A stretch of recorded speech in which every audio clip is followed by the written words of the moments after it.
So, good morning. Very well. We're going to read from Srimad Bhagavatam, 3rd canto, chapter 3, text 10. So it's 3, 6, 10. Om Namo Bhagavate Vasudevaya.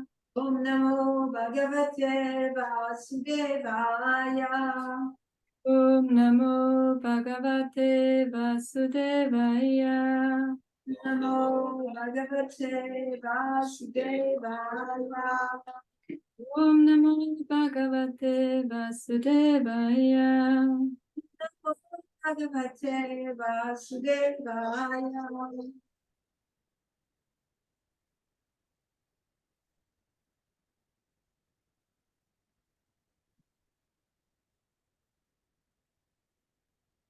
Okay.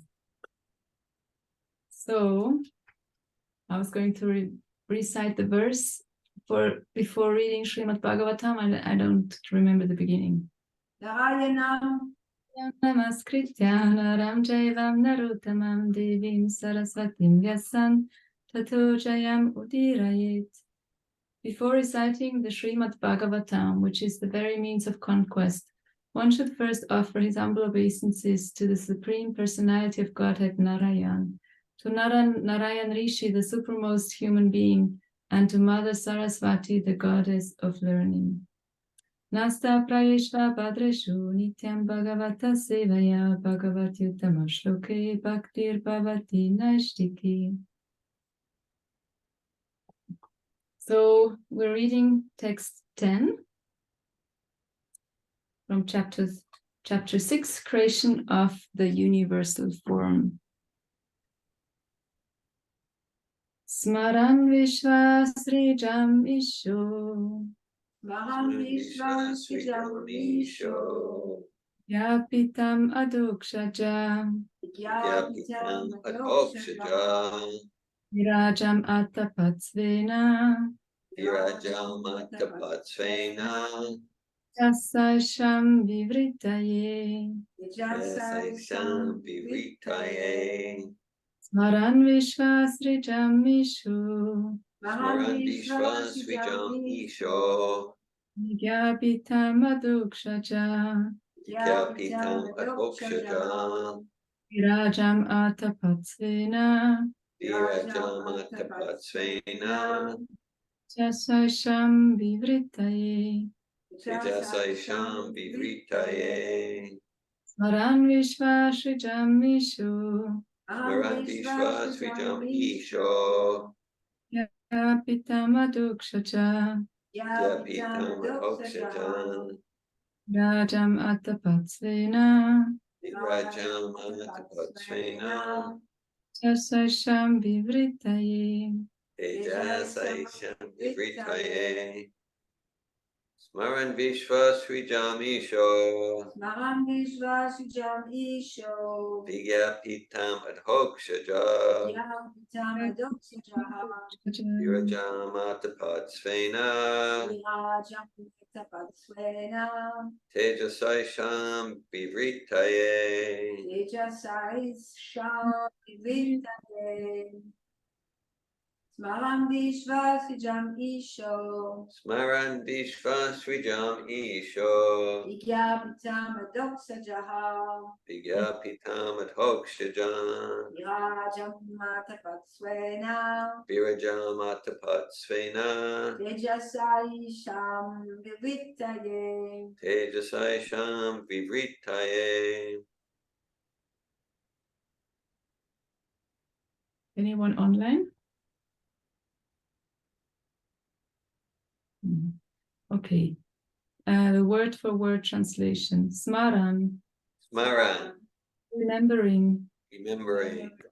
Vishwasrijam, Vishwasrijam, of the demigods entrusted with the task of cosmic construction. of the demigods entrusted with the task of cosmic construction. Isha, Isha, the Supreme Lord. Supreme Lord. Vigyapitam, Vigyapitam, as he was prayed for, as he was prayed for, Adokshaja, Adokshaja, the transcendence, the transcendence, Virajam, Virajam, the gigantic universal form, the gigantic universal form, Atapat, Atapat, considered thus, considered thus, Svena, Svena, by his own, by his own, Tejasa, Tejasa, energy, energy, Isham, Isham, for them, for them, Vivritaye, Vivritaye, for understanding. for understanding. Translation. The Supreme Lord is the super soul of all the demigods entrusted with the task of constructing the cosmic manifestation. Thus, being thus prayed to by the demigods, he thought to himself and thus manifested the gigantic form for their understanding. Purport by Srila Prabhupada. The impersonalists are captivated by the gigantic universal form of the Supreme. They think that the control behind this gigantic manifestation is imagination. Intelligent persons, however, can estimate the value of the cause by observing the wonders of the effects. For example, the individual human body does not develop from the womb of the mother independently, but because the living entity, the soul, is within the body, but because the living entity, the soul, is within the body. Without the living entity, a material body cannot automatically take shape or develop. When any material object displays development, it must be understood that there is a spiritual soul within the manifestation. The gigantic universe has developed gradually, just as the body of a child develops. The conception that the transcendence enters within the universe is therefore logical. As the materialists cannot find the soul and the supersoul within the heart, similarly, for want of sufficient knowledge, they cannot see that the Supreme Soul is the cause of the universe. The Lord is therefore described in the Vedic language as Avan Manasa Gochara, beyond the conception of words and minds. Due to a poor fund of knowledge, the mental speculators try to bring the Supreme within the purview of words and minds, but the Lord refuses to be so intelligible. The speculator has no adequate words or mind to gauge the infinity of the Lord. The Lord is called Adokshaja, or the person who is beyond perception by the blunt, limited potency of our senses. One cannot perceive the transcendental name or form of the Lord by mental speculation. The mundane PhDs are completely unable to speculate on the Supreme with their limited senses. Such attempts by the puffed-up PhDs are compared to the philosophy of the frog in the well. A frog in a well was informed of the gigantic Pacific Ocean, and he began to puff himself up in order to understand or measure the length and breadth of the Pacific Ocean. Ultimately, the frog burst and died. The title PhD can also be interpreted as plow department, a title meant for the tillers in the paddy field. The attempt of the tillers in the paddy field to understand the cosmic manifestation and the cause behind such wonderful work can be compared to the endeavor of the frog in the well to calculate the measurement of the Pacific Ocean. The Lord can reveal himself only to a person who is submissive and who engages in his transcendental loving service. Demigods controlling the elements and ingredients of universal affairs prayed to the Lord for guidance, and thus he manifested his gigantic form, as he did at the request of Arjuna. Om Ajnana-timirandasya Jnananjana Shalakaya Chakshurun Militam Yena Tasmai Shri Guruve Namaha Shri Chaitanya Manopistam Stapitam Yena Bhutale Swayam Rupa Kadamayam Tadati Swapatantikam Vandeham Shri Guru Shri Yuta Padakamalam Shri Gurun Vaishnavanscha Shri Rupam Sagrajatam Sahagana Raghunathan Vitam Tam Sajivam Sadvaita Savadutam Parijana Saitam Krishna Chaitanya Devam Shri Radha Krishna Padan Sahagana Lalita Shri Vishakanvitamscha Hey Krishna Karuna Sindhu Dina Bandhu Jagatpate Gopesha Gopika Kanta Radha Kanta Namostute Tapta Kanjana Gourangi Radhe Vrindavaneshwari Vrishabhanu Sute Devi Pranamami Hari Priye Panchakalpatarubhyascha Kripa Sindhubhya Evaja Patitanam Pavanebhyo Vaishnavebhyo Namo Namaha Shri Krishna Chaitanya Prabhu Nityananda Shri Advaita Gadadhar Shri Vasadi Gaura Bhakta Vrinda Hare Krishna Krishna Krishna Hare Hare Hare Rama Rama Rama Hare Hare Nama Om Vishnu Padaya Krishna Prastaya Bhutale Srimate Bhakti Vedanta Swami Niti Namine Namaste Saraswati Devi Gauravani Prajarine Nirvishesha Shunyavadi Vaschatya Desha Tarini. Hare Krishna. So, I didn't prepare a lot for this class. I just read the verse and purport, and then I had so many thoughts and so many directions we could go. So I decided to take this as a stretch, to be spontaneous, and to risk not looking good, because that's what I'm doing in my life a lot, performing, wanting to look good. So I want to change that. So here I am. And first of all, I try to, again, get the context. Where are we in Srimad Bhagavatam? It's because we hear so many conversations through others sharing the conversation, and it's King Parikshit knowing he's going to die in 7 days, and he decides to just quit everything, like his kingdom, his family, his friends, his good food, sleep.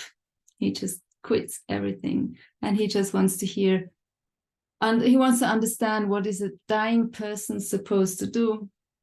And the dying person also refers to us. We're also dying, like every day, every moment we're closer to death. Life is a dying process. And so this is I don't know, maybe the morning of the 2nd day of King Parikshit, hearing from Shukadev Goswami about, what is a dying person supposed to do? And then there's a person sitting there in the assembly, Sutta Goswami. He's going to, after this conversation, he's going to continue, and he goes to the forest of Naimisharanya, and there's a huge sacrifice happening, because sages who assembled, who knew, okay, this is the beginning of Kali Yuga. We want to counteract the effects of Kali Yuga, at least for some time, for the living entities on this planet. And then Sutta Goswami appeared, and they asked him questions, and Sutta Goswami, he recalled a lot of the conversation between King Parikshit and Shukadev Goswami. So now we're hearing Vidura, Saint Vidura, questioning Maitreya, and going back to the beginning of the 3rd canto, or end of the 2nd canto, beginning 3rd canto, we hear of, what happened at that time. There was the big war in Kurukshetra. Actually, it starts description of Vidura starts before the war of Kurukshetra, when he went to his brother and he gave very strong arguments why they, why there shouldn't be a war, and that his brother should give back the kingdom to the Pandavas, to King Yudhishthir, and Duryodhan, this is, yeah, gets very angry, and Vidura decides to he just leaves, and he takes the opportunity to go on a pilgrimage, and he returns later. I don't know if it's months or years later that he returns, and he wants to see his family. He wants to visit his brother. He wants to see how is everyone doing. And he comes back, and it's after the war of Kurukshetra, and everyone's gone. The Yadus are gone, and Vidura, he meets Maitreya. No, he meets Uddhava, right? He meets Uddhava. And Uddhava had just spent time with Krishna at the river Saraswati, I think. No, at some river. And he had just spent time with Krishna, and Krishna had, it was clear Krishna was going to leave the planet, and Uddhava, they had a beautiful, sweet conversation. And then Vidura came and he met Uddhava, and they had a conversation, and they recalled Krishna's pastimes and all the family members, and Vidura wants to know more, and Uddhava recommends he goes and sees Maitreya. So Vidura goes to Maitreya, and right now we're hearing Vidura asking questions to Maitreya, and Maitreya sharing his knowledge and wisdom to Vidura, and we get to hear it too.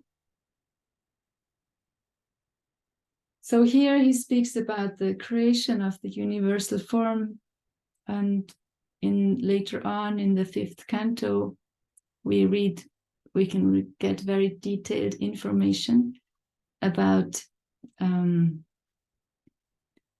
the universe and the planets and how the universe is built. And it's like we have, at school we learn geography, we learn about the mountains and the lakes and the oceans on planet Earth, and then perhaps some information about the sun and the moon and other planets. So there's also something called cosmography. That's the geography, not the geo is Earth. So it's the how the cosmos is built, and what the landscape looks like, and what's there in the cosmos. It's very fascinating. And at the beginning before we get all it goes into detailed numbers and distances and the smallest particle of time, and so it's very, very fascinating. And before going there, I believe it's still Maitreya speaking there. Is it still Maitreya speaking there? In the 5th canto, it's no longer Maitreya. No, Maitreya. Maitreya Vidura, that continues through the whole 3rd canto and through the whole 4th canto. In the 5th canto, it goes back to Shukadeva Goswami speaking to Parikshit, and he discusses other conversations. Okay. But he picks up on the topic again of the universal creation, and he says the reason for doing this, to speaking about the material form, the universal form of Krishna, of God, is because by understanding the universal form, we come to the platform of sattva, and sattva is the platform where we can come to transcendence and understand the transcendental realm. So this is the reason why we hear so much about the universal form, the material energy of God, because that's where we are. And by understanding it, it seems like maybe an easier jump to come to understand the transcendental form.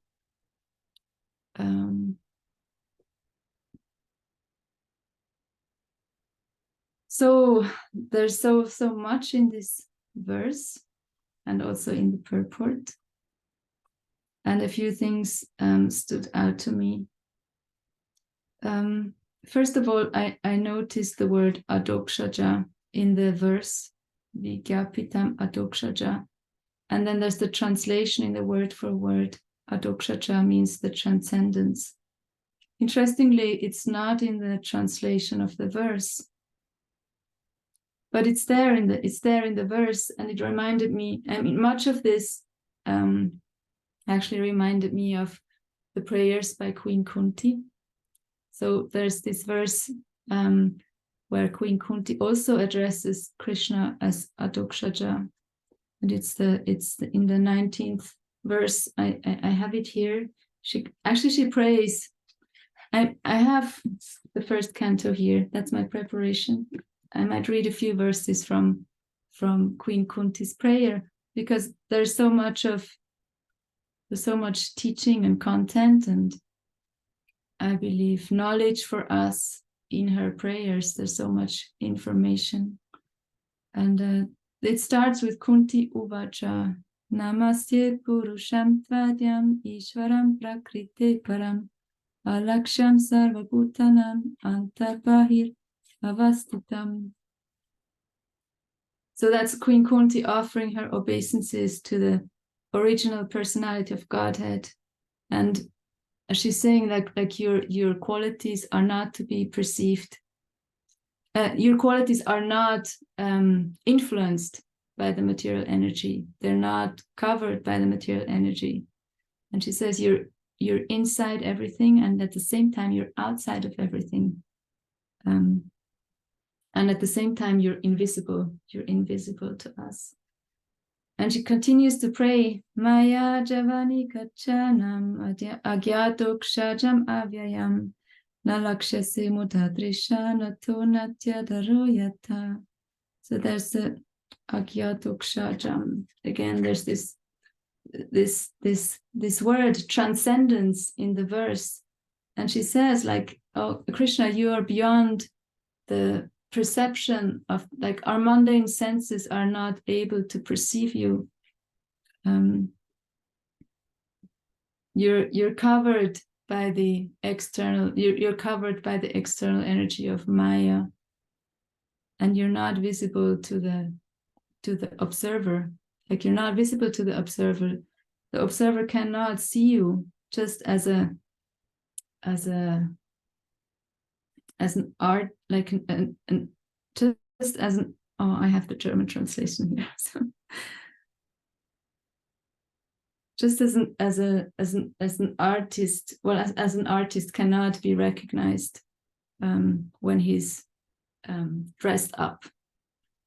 Like, no one recognizes the artist when he's dressed up, when he's covered. So we're hearing about the covering of Krishna, the covering of God.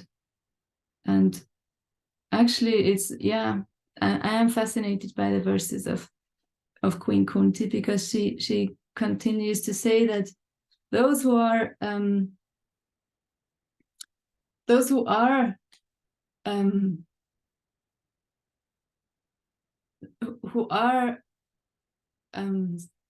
studying the material world, who study what is the difference between matter and spirit, to those Krishna reveals himself. At one point he reveals himself.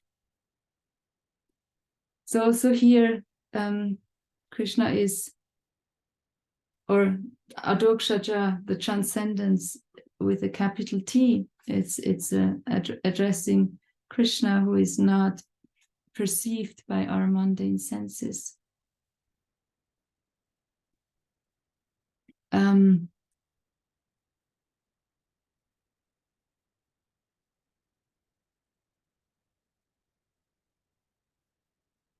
So there's in the purport, Srila Prabhupada uses the example, like, so a material body doesn't just develop, it doesn't just grow out of itself. It grows because there's a living entity inside, there's a soul inside, there's life inside, and therefore the body grows. And so with the same logic, we can understand like this huge universe is the body, it's the material body of Krishna. And it lives and it grows and expands, and it was created because there's a soul in it. And that's Paramatma, that's super soul, who's within this body, and that's why it grew. And he writes also that the gigantic universe developed gradually. It's not just there was one bang and then there was the universe, the gigantic universe. It developed gradually, and that reminded me of like the biblical description of how creation happened. That like God, there was a big soup, tohu wavohu. I think it's like that. There was a chaos. It seemed chaotic, and out of that, order started. So there was light and darkness, and then there was water and earth, and then living entities like plants, and then animals, and then as the crown jewel of creation, there was the human being. Okay, there's a chat. What's in? Oh, the Big Bang didn't happen. It did. Well, that's a good question. Thank you. A good remark. It seems it did happen, just not in one moment. It happened slow motion. So there was like everything was already there. Like Krishna created, he had all the, like the small Lego stones ready, or the idea of the Lego stones. Everything was prepared, and then like the creation starts to happen, and it happened gradually, not just in one. And so I just was reminded, that's what I grew up with. That's this understanding of creation, and then there was a point of questioning it, and maybe it's not true at all. And today, when I was reading the purport and noticed this developed gradually, I thought, well, it's not that it's not true. It's maybe just not as fully and detailed and as distinctly described as here in Srimad Bhagavatam. And then I also had many questions, like so the God that is described in the Old Testament, the creator, is that Brahma, because according to Srimad Bhagavatam, the first living entity wasn't a plant or an animal, it was Lord Brahma, who then created the universe. So yeah. And then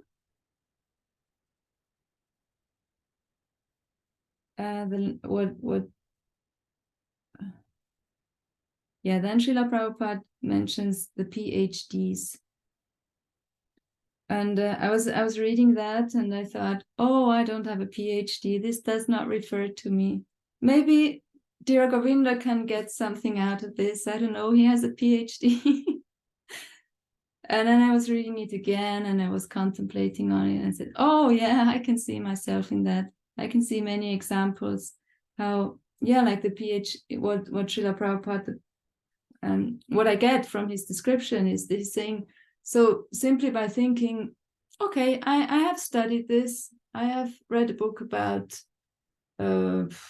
psychology, so now I know psychology, or I have, I had 2 years of chemistry at school, and I learned a few formulas, so now I know. And or I did a little bit of physics. I was never good at it. I barely got through. So but I studied it, so now I can make a judgment about Einstein's formula of his relativity theory, and I can say, like, this C shouldn't be there, it doesn't make any sense. So I think that's kind of what Srila Prabhupada is wanting to open our eyes to, that just having studied something doesn't mean we really understand, doesn't mean that we have realized what we read, or that we have the bigger picture. Like, recently I was reflecting on my life situation and how come I am teaching at the public school. And I retraced, okay, what, according to the law of karma, there must have been a desire in me at one point, and that led to me being at the public school, making the choice, yes, I accept this job. And I realized, oh yeah, I wanted to change the public school system. And it's funny when I think of it now, it's really funny that I thought I had the knowledge and the wisdom and the power and anything that it takes to change the public school system. And that's kind of like thinking, oh, I got a PhD. I have been to school. I made my experience at school. I made my experience in different school environments. And now I know how to do it. Or small children, like, who want to help in the kitchen. Like, I know how to cut potatoes. I know how to cut carrots. And then they never did it before, and then they cut themselves. Yeah, and he brings the example of, to illustrate, he brings the example of, like, a farmer who is plowing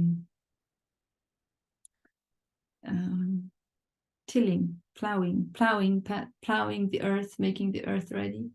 And he thinks, oh, because I know how to do this, because I know how to get a field ready to sow seeds and grow seeds, I know how the cosmic manifestation happened, how this universe got created. And then he brings the example of the frog, and the frog who hears about the Pacific Ocean, and then he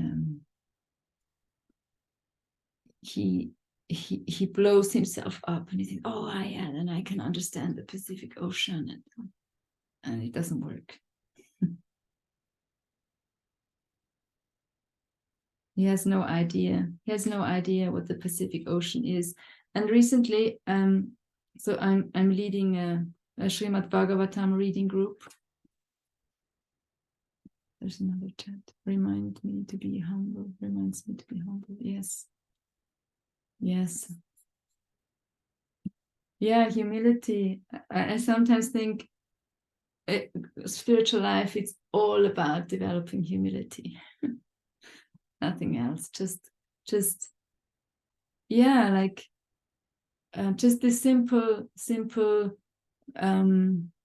movement we do every day, many or more than once, is bowing down before Srila Prabhupada or the deities or the altar. It's a movement of humility. It's a reminder of humility, and yeah, more and more I appreciate this simple movement of bowing down and just coming to humility, coming to understand I don't really know anything. And yeah, that's one of the things I get more and more. Like the whole philosophy can become so complex, and so I can become like the PhD or the armchair speculator. Like, okay, I know all the right terms. I can analyze and describe what's happening in my life, and then not actually feel it, not actually experience my experience anymore, not actually come to the true realized place of humility, because I think, oh, I know, I read it.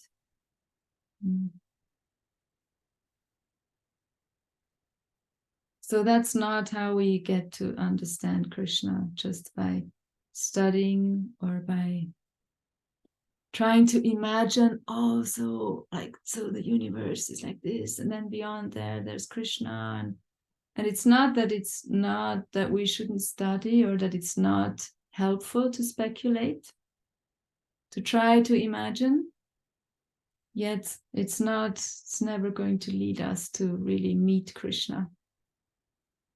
Krishna can only be met when he reveals himself. He reveals himself to us, and only through devotional service. So that's what Queen Kunti also comes to in her prayers, that by devotional service we get to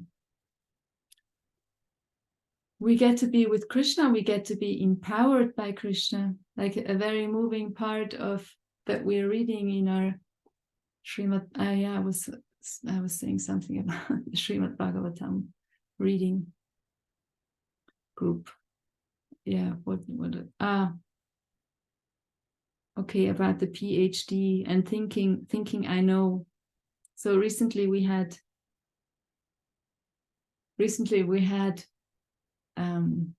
I will speak about the part that moves me a lot later on. I'll just go back to the PhD and this attitude of, oh, I know how things are. So in this reading group, we have a lot of discussions about Srila Prabhupada and how he names things very clearly, and he doesn't protect us from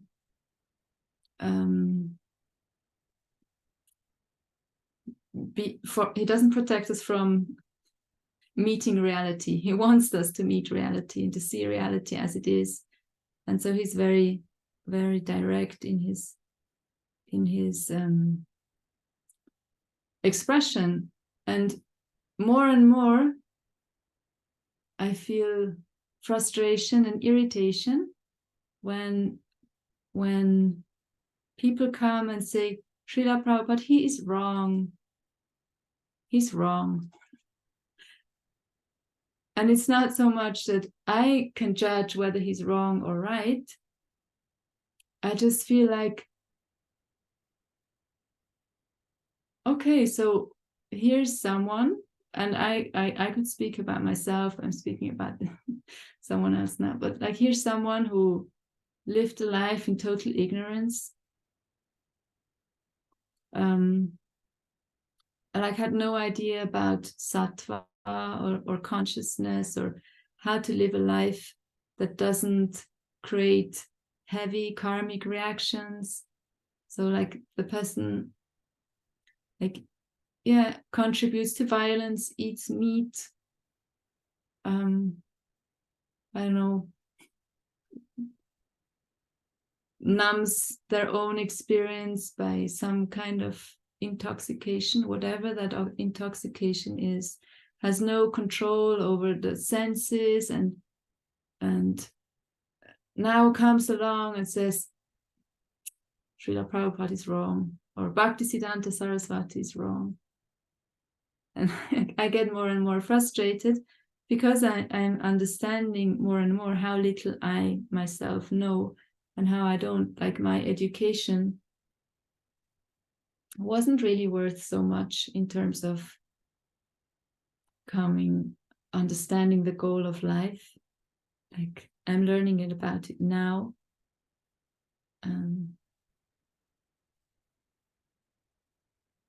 So the PhD, it's not just about those who actually have a PhD on a paper.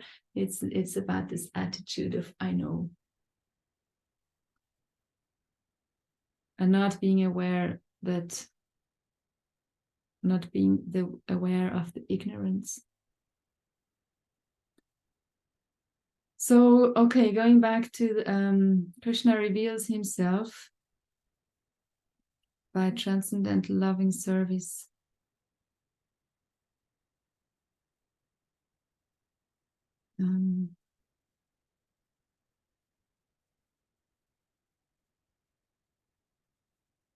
Yeah, okay. I was speaking about devotional service and how by devotional service we get guidance, and also we get empowerment by Krishna.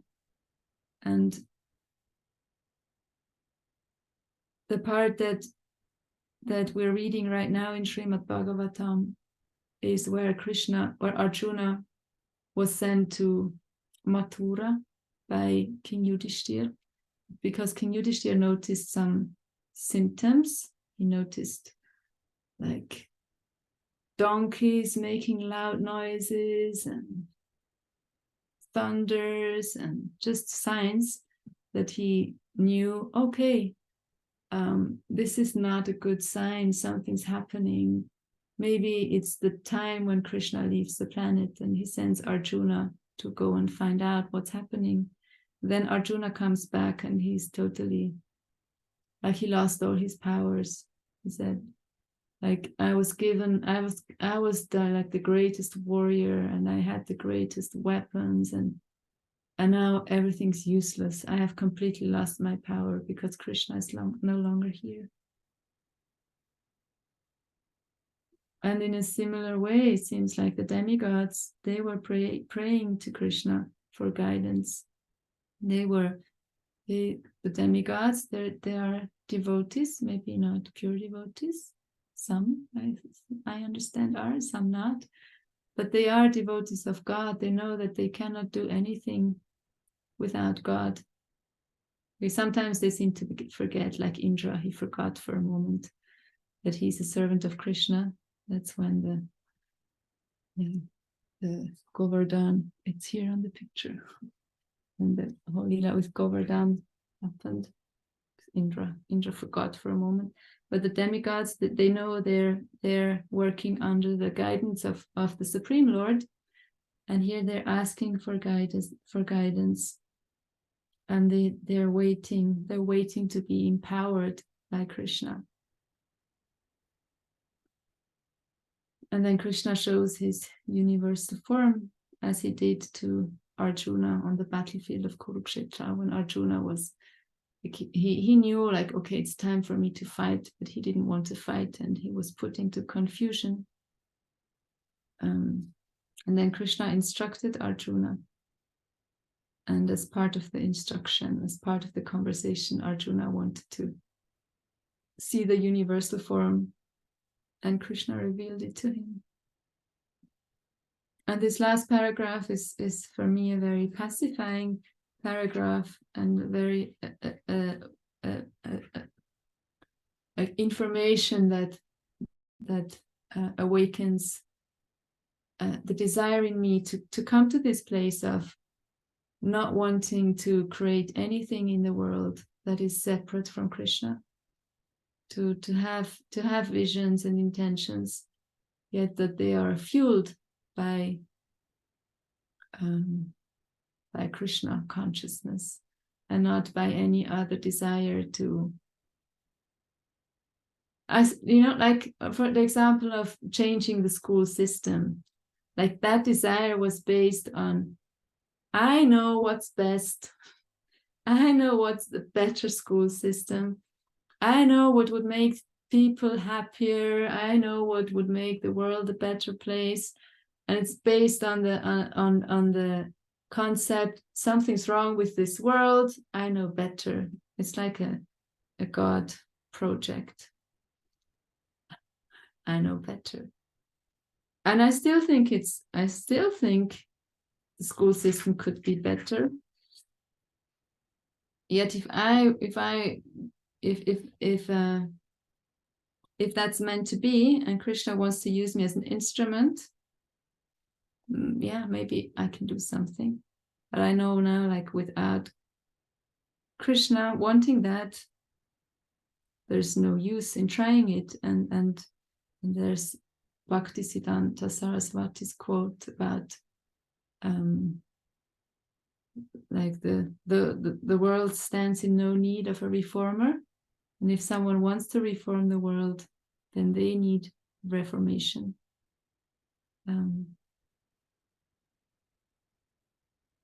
Yeah, so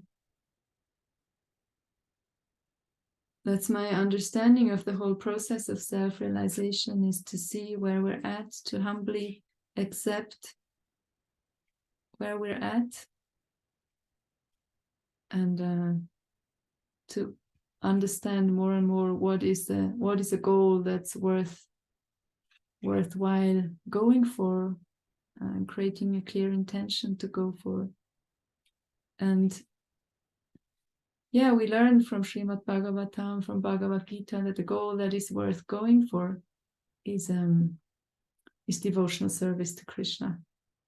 It's at the beginning of the Srimad Bhagavatam. Like, actually, what I understand, this assembly at Naimisharanya, the core, the essence of the questions that the sages asked was, what will make the hearts of the living entities completely happy in this time that's coming? What completely fulfills the heart?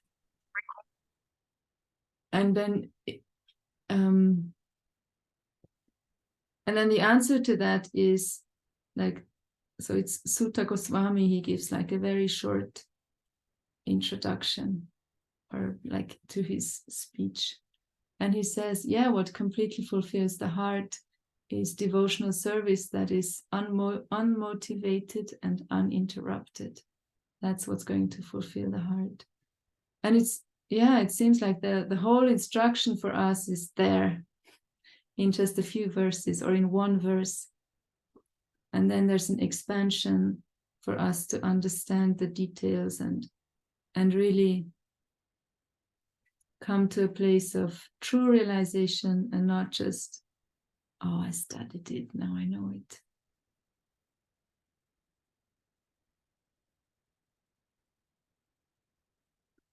Yeah, so I think this is it.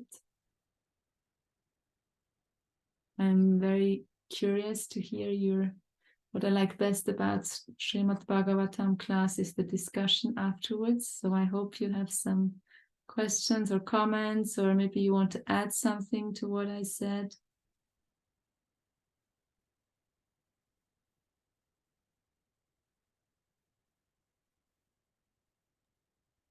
Hare Krishna. Thank you, Anandini. Yeah, I appreciated all the points you weave together, naturally on the foundation of the different points from Srila Prabhupada's purport and the verse itself. So there was the Big Bang discussion, started by you and expanded on by Bhakta Eze. And so, yeah, we could look at the Vedic version, or even the biblical version. The Yeha, or in the beginning, God said, "Let there be light." So we can say, okay, that's like a simple way to say there was a Big Bang and then it led to light, And then the Vedic version gives so much more complexity and so much more subtle, nuanced description of how things go from the subtle, and it unwinds through the Pradhan and the Prakriti and the demigods. And we say, like, essentially the main difference, we representing Gaudiya Vaishnavism, we're not against the Big Bang per se, because the Vedic version can be explained like that. But the main difference is that sure there was a Big Bang, and then the impetus, the impetus behind it is a conscious entity, a conscious person. Brahma, Vishnu, Garbhodakshay Vishnu, Mahavishnu, Krishna. But that's the main difference, that the big explosion, that where things go from things go to higher levels of organization. We like so the whole unfolding as Prabhupada, the whole expansion, it started with a highly intelligent conscious entity, whether we want to identify that as Brahma. Interesting discussion you brought. The God of the Old Testament or the New Testament, is that Brahma? Like that. Interesting discussion. But so it starts with a highly intelligent conscious entity, and that's rational, as opposed to the idea of, as we like to give the example, that the big explosion of nothing somehow or other led to Shakespeare's sonnets, somehow or other led to all of this organization that constitutes the human brain.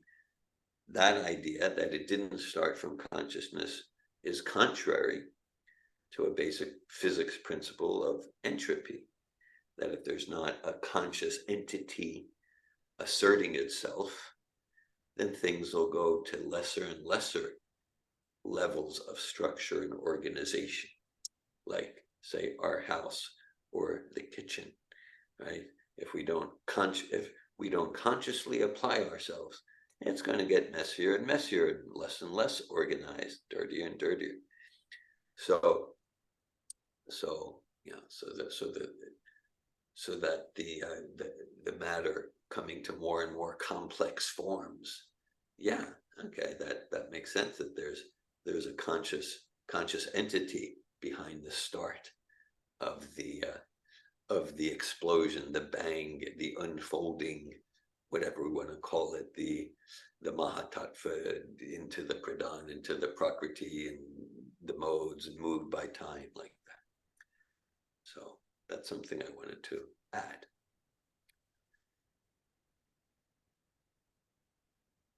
Thank you.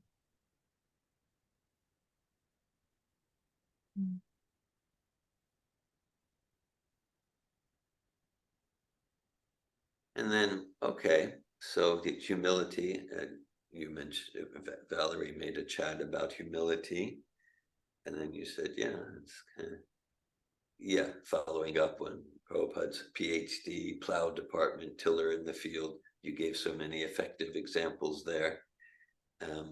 Really, I could maybe barely pass a physics course, but okay, I'm going to comment on Einstein now. So so many examples, and I appreciate it. I think it's transcendental. You're getting more and more frustrated when people who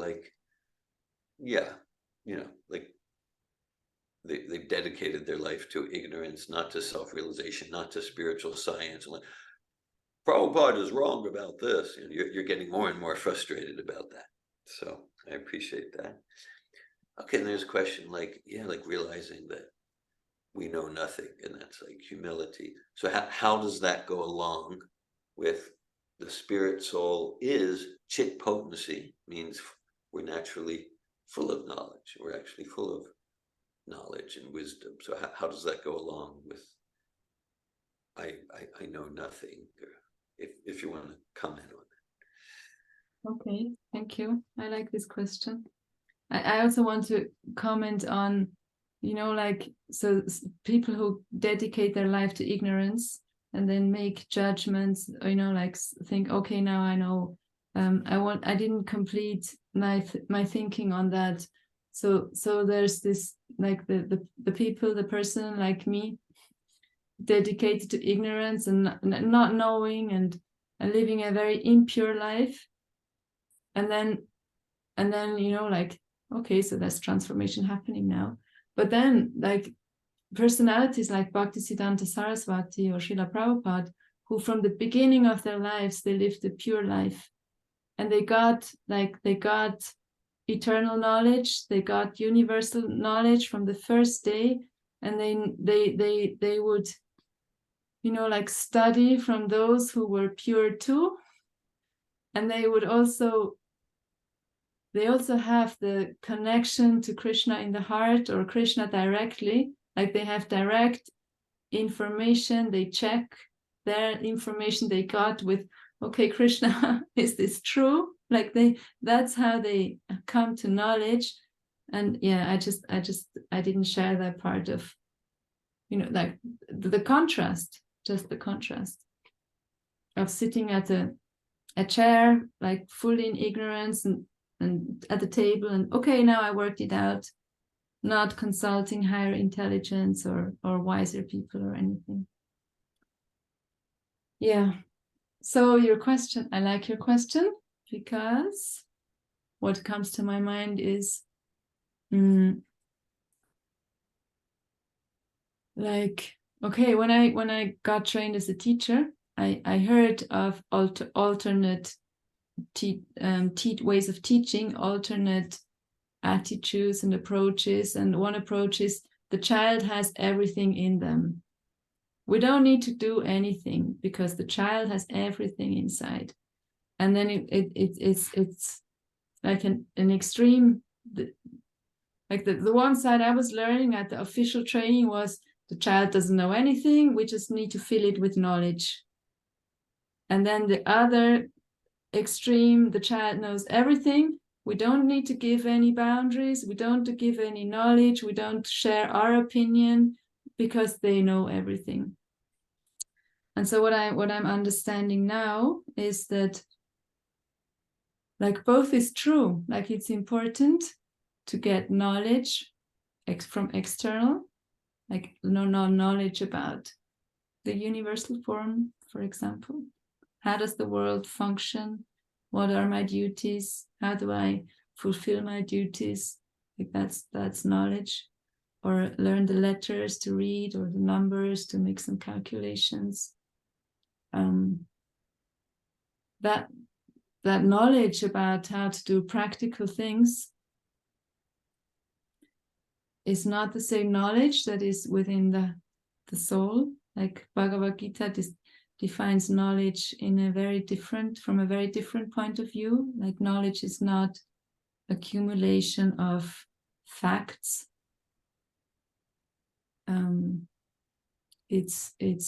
Knowledge is a process, and it describes like qualities like humility. Humility is, according to Bhagavad Gita definition of knowledge, is humility the first item mentioned. Humility and non-violence. Yeah, so it's that's my understanding. Like the soul is full of that knowledge, these qualities of, for example, humility, which is needed if we want to learn something about the world, or if we want to know how to act in the world or how to fulfill our duties. We need the knowledge. So that's what comes to my mind. What do you think? Thank you. I appreciate your response. Appreciate your response at your personal reference to the different theories of educating children, and your reference to that 13th chapter of Bhagavad Gita, and where Krishna said, and Prabhupada emphasized, knowledge is a process. I appreciate the distinction you gave between actual knowledge. Really the foundation of that is that I'm not the body, I'm spirit, soul, I'm the nature of the soul, and I'm a servant of Krishna. That's the actual knowledge, as distinct from information or facts. Information or facts. So I appreciate all facets of your eloquent response. And yeah, and it seems like maybe an apparent paradox, not contradiction, is that the more actual knowledge one realizes, then the less they're feeling themselves as full of knowledge. Srila Prabhupada on the Jaladuta,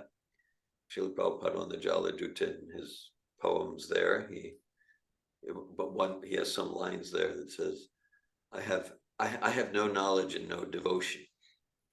So Srila Prabhupada is filled with inconceivable realized knowledge and levels of devotion, but he's really feeling, I have no knowledge and devotion. So like one is like the objective reality. Oh no, he's got tons of knowledge and devotion. And then there's the subjective experience. It's just a facet of the conversation I wanted to bring you. Thank you. Yeah, it's like an inconceivable consciousness.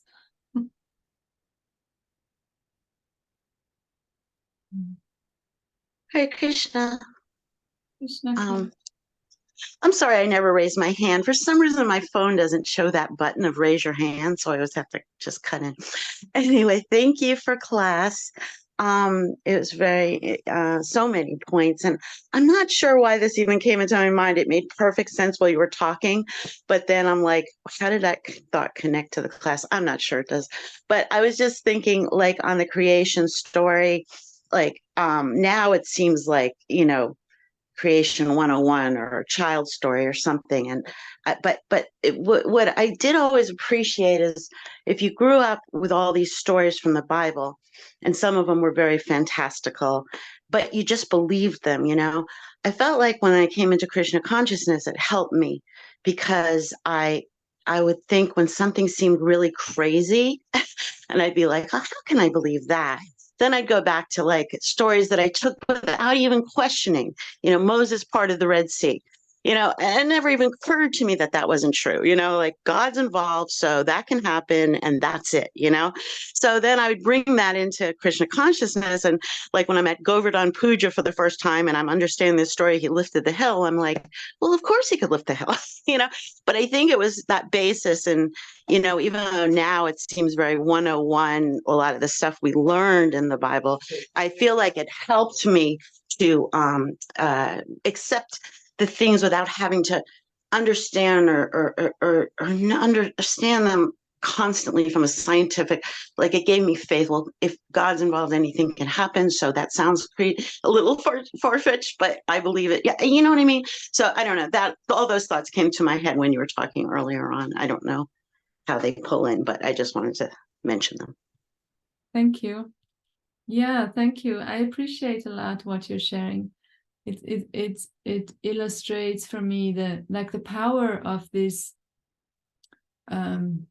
stories, or I don't know how to call them stories. I was actually meditating on that also, like related to this verse about receiving guidance from within, from Super Soul.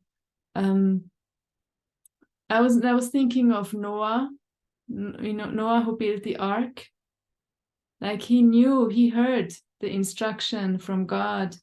There's going to be a great flood, and you should build a boat that can hold like your family, your wife, your sons, and like a couple of each of the animal species and seeds of the plants. And Noah, he just trusted this guidance from within. And even though everyone laughed at him, said, "What are you doing? You're crazy." Like he just continued to build his ark, and then the flood came.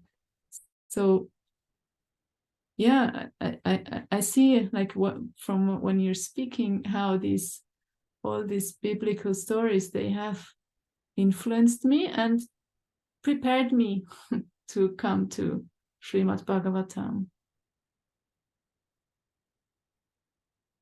Yes, in some way it's made us open-minded to the miracles, that maybe some people would have a hard time to accept. So yeah, I appreciate it a lot as a childhood way of learning. Thank you for class. Thank you for your comments. Thank you. There's the chat. Hare Krishna, thank you for class, my pearl. If God is involved, anything is possible. It's easy. Anything else? Anyone wants to share? Question or comment? Experience?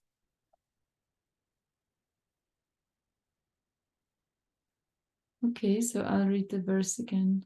The Supreme Lord is the super soul of all the demigods entrusted with the task of constructing the cosmic manifestation.